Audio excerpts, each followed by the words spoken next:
तख्ता पलट के बाद असद की दौलत को लेकर भी काफी चर्चाएं हो रही हैं। असद के अकूत खजाने का राज क्या है? आखिर असद के पास कुल कितनी दौलत है? क्यों कहा जा रहा है कि असद के पास जितनी दौलत है उतनी दौलत दुनिया में बहुत कम लोगों के पास है? सीरिया में ये क्यों कहा जाता है कि असद की पत्नी ने अपने पति की छवि को बदलने में अहम भूमिका निभाई? इस वक्त कहां है असद की पत्नी? असद के परिवार पर क्यों उठते रहे हैं सवाल? एक डॉक्टर कैसे बन गया सीरिया का राष्ट्रपति? देखिए इस रिपोर्ट में। कभी सीरिया में जिसके परिवार का सिक्का चलता था, जिसके परिवार ने 50 साल से ज्यादा समय तक सीरिया पर राज किया, उसकी सत्ता अब छिन चुकी है। तख्ता पलट के बाद राष्ट्रपति बशर सीरिया छोड़कर भाग चुके हैं।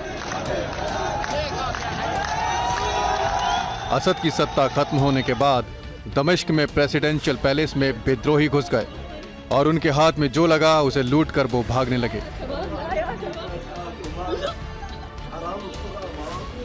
तख्ता पलट से पहले पूरे सीरिया में बशर के परिवार, उनके रसूख और उनकी दौलत को लेकर चर्चाएं होती रही हैं।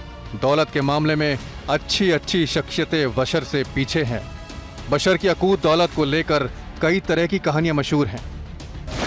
माना जाता है कि असद के परिवार की कुल संपत्ति 120 बिलियन डॉलर तक हो सकती है।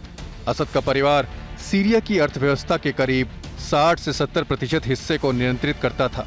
असद परिवार के पास रियल एस्टेट, प्राकृतिक संसाधन, कला और आभूषण का विशाल पोर्टफोलियो है। कुछ मीडिया रिपोर्ट्स के अनुसार कैप्टागॉन नाम की एक गोली ने भी असद परिवार को खूब मालामाल किया। इस गोली से सिर्फ एक साल में करीब 4,81,199 करोड़ रुपए की कमाई हुई। असल में यह गोली कोई साधारण गोली नहीं है, बल्कि एक ड्रग है जिसका इस्तेमाल पहले तो डिप्रेशन के इलाज के तौर पर किया जाता था, लेकिन अब उसे नशे के तौर पर सीरिया में लोग इस्तेमाल करते हैं।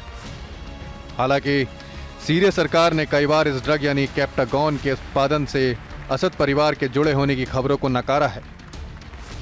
बशर राष्ट्रपति बनने से पहले सेना में भी रह चुके थे। उन्होंने 1998 में लेबनान फाइल की अगुवाई की थी और लेबनान में सत्ता परिवर्तन में बड़ी भूमिका भी निभाई थी।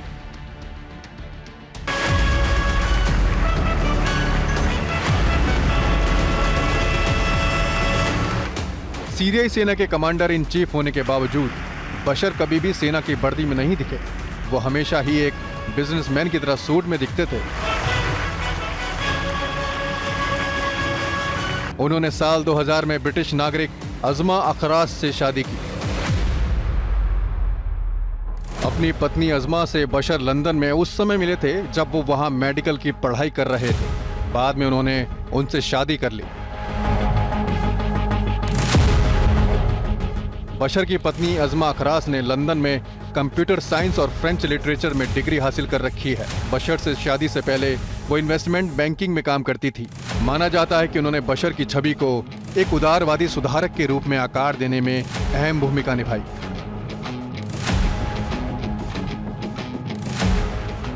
कहा जाता है कि सीरिया की सरकार में असद ही नहीं बल्कि परिवार के कई लोगों का प्रभुत्व था।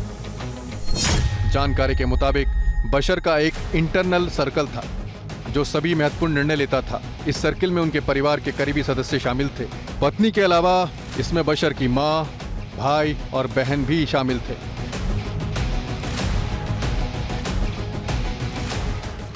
बशर के बारे में माना जाता है कि राजनीति में आने से पहले वो एक गैर सियासी व्यक्ति थे। संयोग से उन्हें अपने परिवार की राजनीतिक विरासत संभालनी पड़ी। बशर बचपन से ही शांत स्वभाव के थे, जिनकी राजनीति और सेना में रुचि नहीं थी। असद ने दमिश्क यूनिवर्सिटी से मेडिकल में स्नातक की पढ़ाई की थी और सेना में डॉक्टर थे। इसके अलावा असद ने लंदन में एक नेत्र रोग विशेषज्ञ के रूप में काम किया था। अशर के पिता उनके बड़े भाई बासिल को भविष्य में सीरिया के राष्ट्रपति के रूप में देखना चाहते थे, लेकिन कार दुर्घटना में उनकी मौत के बाद सीरियाई सेना ने असद को लंदन से वापस बुला लिया। इसके बाद बशर के पिता ने उन्हें असद वंश का वारिस बनाने का फैसला लिया। साल 2000 में बशर ने राष्ट्रपति पद की शपथ ली और नया राजनीतिक सुर अपनाया। राष्ट्रपति रहते हुए 2011 में बशर का सीरिया में ही विद्रोह इतना बढ़ गया कि सेना को उसे कुचलना पड़ा। तब से बशर की छवि एक तानाशाह की बन गई और उनके विद्रोहियों की संख्या लगातार बढ़ती रही। फिर सीरिया में गृह युद्ध की शुरुआत भी हो गई। अपने खिलाफ विद्रोह को बशर हमेशा ही विदेशी साजिश कहते रहे। इस बीच उन्होंने रूस और ईरान से नजदीकियां बढ़ाई, लेकिन आखिरकार उन्हें विद्रोहियों के आगे घुटने टेकने पड़े। या अल्लाह या अल्लाह या अल्लाह। Bureau report, TV9, Bharatvarsh.